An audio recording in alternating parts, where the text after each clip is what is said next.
ایسے لوگ ہیں نشئی ہوتے ہیں, اداروں میں جاتے ہیں.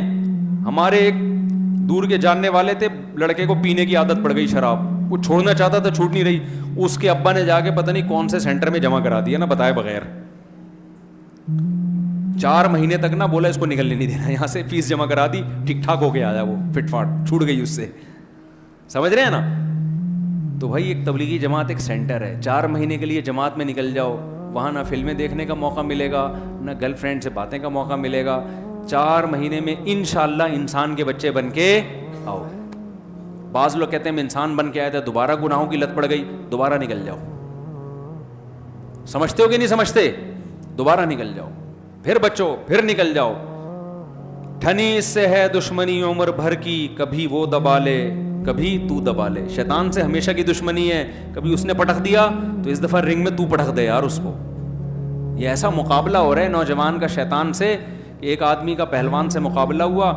کسی نے پوچھا اتنے بڑے پہلوان سے تو کیسے لڑا؟ اس نے کہا برابر برابر راما. کہتے ہیں یار اتنا بڑا ٹارزن تو اس سے برابر برابر کیسے؟ کہہ رہے کبھی وہ اوپر تھا میں نیچے, کبھی میں نیچے وہ اوپر. تو بات تو وہی نکلے نا, ہمیشہ تو کیا تھا؟ ہمیشہ تو نیچے ہی ہے. تو شیطان سے بھی ہم ہمیشہ پٹ ہی رہے ہیں, کبھی ایسا نہیں ہوتا کہ کبھی شیطان کو بھی ہم نے پچھاڑا ہو. تو کوشش تو کرو میرے بھائی. میں مانتا ہوں کہ کچھ گناہوں کی لت پڑ جاتی ہے, وہ چھوٹتے چھوٹتے ہی چھوٹتے ہیں, اچانک نہیں چھوٹتے. کوشش تو کرو, آگے تو بڑھو, کمپرومائز کر کے مت بیٹھ جاؤ کہ بس میں نے ہتھیار ڈال دی اب میں کرتا رہوں گا. نا نا نا نا نا نا, یہ نہیں کرنا. تو کلچر میں اگر ایک چیز شامل ہو گئی ہے تو اللہ کلچر کی رعایت نہیں کرے گا. اللہ کیا کہتے ہیں قرآن میں کہ ہم نے جہنم کے بارے میں اللہ نے یہ کلمہ لکھ دیا ہے, لَأَمْلَأَنَّ جَهَنَّمَ مِنَ الْجِنَّةِ وَالنَّاسِ أَجْمَعِينَ. اللہ کہتے ہیں میں نے یہ قسم اٹھا لی ہے کہ جہنم کو جنات اور انسانوں سے بھر دوں گا, میں کثرت کی پرواہ نہیں کروں گا. سارے نافرمان ہو جائیں یہ کہہ کے کہ سب گناہ کر رہے ہیں تو ہم بھی کریں گے, اللہ کہتے ہیں اس سے مجھ پہ کوئی فرق پڑنے والا نہیں ہے. اتنے لوگوں کو جہنم میں ڈالوں گا, اللہ بچائے ہم سب کو. کہ قرآن میں آتا ہے اللہ جہنم سے کہے گا حل امتلاتی, اے جہنم کیا تیرا پیٹ بھر گیا ہے؟ جہنم کہے گی حل من مزید, اللہ ابھی میرا پیٹ نہیں بھرا, اور چاہیے. یہ مت دیکھو اتنے لوگ زنا کر رہے ہیں, اتنے لوگ گرل فرینڈ بنا کے گھوم رہے ہیں, اتنے لوگ نمازیں قضا کر رہے ہیں, اتنے لوگ شرابیں پی رہے ہیں, تو یار اتنے سارے تو بھائی اللہ کے لیے کوئی مشکل نہیں ہے, ساروں کو ڈال دے گا. ہم نے بچانا ہے اپنے آپ کو بھی اور ان کو بھی کوشش کرنا ہے بچانے کی. سمجھتے ہو کہ نہیں سمجھتے؟ تو اللہ مجھے بھی گناہوں سے بچنے کی توفیق دے اور آپ لوگوں کو بھی. تو فرض نماز کی پابندی ہم سب کریں گے کہ نہیں کریں گے؟ نماز میں بھی یہی ہے, اگر چھوٹ جائے تو کوئی جرمانہ رکھیں اپنے اوپر. بد نظری کبھی ہو گئی جرمانہ رکھیں. سمجھ رہے ہو؟ ایک نوجوان نے مجھے بتایا کہ میں جب جو کوئی لڑکی گزرتی ہے مجھے دیکھے بغیر رہا نہیں جاتا. میں نے کہا ایسا کر, جب تو بد نظری کر 100 روپے صدقہ کر دے فوراً. اس کی جتنی آمدن تھی 100 روپے اس کے لحاظ سے ٹھیک تھے. تو اس نے بتایا کہ آدھی کم ہو گئی ہے. اب ایک بد نظری کے 100 روپے دینے پڑتے ہیں. تو اب میں دیکھتا ہوں کہ بیٹا 100 روپے بچا لے یا اس کو دیکھ لے. کہہ رہے کبھی بہت دل کر رہا ہوتا دیکھ کے 100 روپے صدقہ کر دیتا ہوں, لیکن کبھی کبھار کہتا ہوں خام خواہ کہ اتنی ویلیو نہیں ہے کہ اس کو دیکھنے میں 100 روپے ضائع کروں. تو کم از کم 100 دفعہ بد نظری کرتا تھا تو 100 سے کتنی ہو گئی؟ 50. میں نے کہا ابھی کنٹینیو اس کو چلاؤ. 50 ہو رہی ہیں, 50 ختم ہو گئی نا, تھوڑا کم ہو گئی نا عادت, تھوڑا چلاؤ اس کو. روزانہ جب صدقے ہوں گے نا تو ایک تھوڑا سا آدمی کو ہوتا ہے کہ یار آدھی تنخواہ تو میری صدقوں میں جا رہی ہے. لیکن میں نے کہا یہ 100 روپے سے بڑھانا بھی نہیں ریٹ اور کم بھی نہیں کرنا.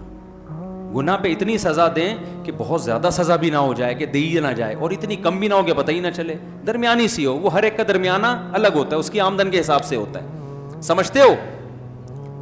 بہت زیادہ بھی تھوڑی رکھیں شروع میں. تو پھر کیا جب 50 پر آ گیا نا 100 سے, اب ہم نے کہا ریٹ بڑھا دو. اب 100 کے کتنے کر دو؟ 200, تاکہ 50 سے کس پہ آ جاؤ؟ 25 پہ. تو اللہ نے انسان میں ایک فلیکسیبلٹی رکھی ہے, لچک رکھی ہے. کام کرتے کرتے رہنے سے کرنے کا عادی ہو جاتا ہے, چھوڑتے چھوڑتے رہنے سے چھوڑنے کا عادی ہو جاتا ہے, یوز ٹو ہو جاتا ہے, عادت ہو جاتی ہے. انسان کو نا عجیب بہت بڑی فلم ہے انسان نا 3 گھنٹے کی انگلش فلم ہے گانوں کے ساتھ. ہمارے گلشن اقبال میں ایک دوست رہا کرتے تھے, ہم چھوٹے, ہم کراچی کے, صحیح ہم نے انجوائے کیا کراچی کو نا. تو ایک لڑکا تھا بہار کا, باتیں بہت کرتا تھا, ادھر ادھر کی پھینکتا ہے, وہ پھینکو بھی بہت بڑا تھا نا. تو ایسے لڑکوں کو لوگ کیا کہتے ہیں, بہت بڑی فلم ہے یار یہ, صحیح ہے کہتے ہیں نا, یہ کیا ہے, بہت بڑی فلم ہے. وہ بہت باتیں کرتا تھا, گھماتا بہت تھا باتوں کو, اچھا لڑکا تھا لیکن باتوں نہیں بہت تھا. تو ایک دن وہ باتیں کر رہا تھا, تو ایک گلشن اقبال کا لڑکا بیٹھا تھا, مجھے کہتا ہے, وہ میرا شاگرد تھا گلشن, کہتا ہے استاد جی یہ لڑکا جو ہے نا, یہ فلم, میں نے کہا یہ بہت بڑی فلم ہے. کہہ رہے بہت بڑی نہیں, یہ 3 گھنٹے کی انگلش فلم ہے گانوں کے ساتھ. میں نے کہا کیا مطلب یار؟ کہہ رہے انگلش فلم 3 گھنٹے کی ہوتی نہیں ہے, تو یہ انگلش فلم ہے اور ہے کتنے کی, 3 گھنٹے کی. اور کہتے ہیں انگلش فلم میں گانے نہیں ہوتے, یہ گانوں کے ساتھ ہے, یعنی فلم کی بھی چھوٹی فلم بولو نہیں ہے. اللہ نے بڑی عجیب مخلوق بنایا انسان کو, نیکی کی طرف جائے گا, جاتا چلا جائے گا, اتنا بڑا ولی اللہ بن جائے گا, آدمی حیران ہوگا, ایسی بڑی بڑی قربانیاں دے گا انسانیت کے لیے, اللہ کے لیے. آپ تاریخ اٹھا کے دیکھو, بڑے بڑے ڈاکو تھے, اتنے بڑے بڑے بزرگ بن گئے کہ آپ کی عقل حیران ہو جائے گی, ایسے بڑے بڑے کارنامے ان کے. تاریخ اٹھا کے دیکھو نا, بہت سے بزرگ ایسے جو بچپن میں ڈاکو تھے, پلٹے ہیں تو پلٹتے چلے گئے, اور برائی میں جائے گا تو جاتا چلا جائے گا. اگر آپ نے ابھی عادت نہیں ڈالی نا, بد نظری کر رہے ہو تو جرمانہ لگا کے روکنے کی کوشش نہیں کی, تو اس سے پتہ ہے کیا ہوگا, اور آگے بڑھو گے, پیچھے نہیں جاؤ گے, اور آگے, پھر زنا کی طرف. پھر وہی حشر ہوگا جو انگریزوں کا ہوا ہے. لڑکیوں سے زنا کرتے کرتے لڑکوں پہ آ گئے, لڑکوں سے کرتے کرتے پھر کیا ہے کہ انہوں نے کہا یہ تو بل پاس ہونا چاہیے, پھر لڑکوں کی کھلے عام شادیاں شروع ہو گئیں. یہ گناہ ایک ایسی لائن ہے جس کا کی کوئی آخری حد نہیں ہے, کیونکہ لذت کا عادی ہو جاتا ہے, کہتے ہیں اب میں کچھ نیا کروں, کچھ اور کروں میں. تو بریک لگا لو بھائی, یہ جرمانہ لگانے سے یہ ہوگا, کم از کم قدم آگے جانے سے بولو رک جائے. تو کچھ تو کرو نا, کچھ تو بچنے کی کوشش کرو میرے بھائی. تو تبلیغ میں وقت لگاؤ, اور جب بھی کوئی گناہ ہو کوئی جرمانہ لگاؤ اپنے اوپر. سمجھتے ہو اللہ ہم سب کو عمل کرنے کی توفیق عطا فرمائے. اور جو بالکل ہی لونڈے لپاڑے ہیں, جیب میں دھیلا ہی نہیں ہوتا, وہ کہیں گے ہمارے پاس تو 100 روپے گٹکے کے تھے, وہی ہم بد نظری میں لگا دیں گے, تو ہمارے پاس تو گٹکے کی ٹینشن الگ, بد نظری سے بچنے کی ٹینشن الگ.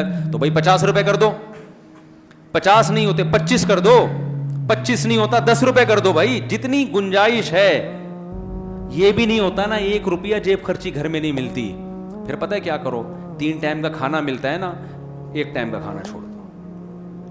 حضرت حکیم اختر صاحب رحمہ اللہ فرماتے تھے, جو فجر کی نماز جماعت سے چھوڑ دے, اس دن صبح کا ناشتہ گول کر دے, اگلے دن اس کا باپ بھی پڑھے گا فجر. ایک تھوڑی سی تو قربانی دو نا یار. صبح اٹھا نہیں جا رہا تھا, ٹینشن ہو رہی تھی, تو اب تو اٹھا گیا نا, اب تو اٹھ گئے نا, 11 بجے اٹھ گیا, چھوڑ دے ناشتہ نہیں کرا, کچھ تو سزا دے. میں بتا رہا ہوں اتنی زبردست سزا نہ ہو کہ سزا دینا ہی مشکل ہو جائے. پتہ چلا آپ نے کہا کہ جی اگر میری فجر کی جماعت چھوٹ گئی, میں پورا پلاٹ ٹرسٹ میں جمع کرا دوں گا. اتنا نیک ہوتا تو فجر کیوں چھوڑتا تو یا میں 1 لاکھ روپے صدقہ کروں گا, اتنا نیک نہیں ہے تبھی تو ہے. تو ایسی سزا نہ متعین کر لیں کہ وہ افورڈ ہی نہ کر پائیں. دیکھو گناہ تو ایسی چیز ہے کہ لاکھوں روپے بھی دو تو کم ہے, یہ تو عادت ڈالنے کے لیے. ورنہ قرآن کیا کہتا ہے, جب موت کا وقت آئے گا نا, تو پھر تیری خواہش ہوگی ساری دنیا کی دولت دے کے اپنے آپ کو عذاب سے بچا لوں. اللہ کہے گا ما تقبل منہم, اس وقت کے 100 روپے قبول تھے, اب سب کچھ بھی دے گا تو قبول نہیں ہے. تو عادت ڈالو, سمجھ رہے ہو. اللہ تعالی ہمیں سمجھنے کی, عمل کرنے کی توفیق عطا فرمائے. سبحانک اللہم و بحمدک, نشہد ان لا الہ الا انت, نستغفرک و نتوب الیک.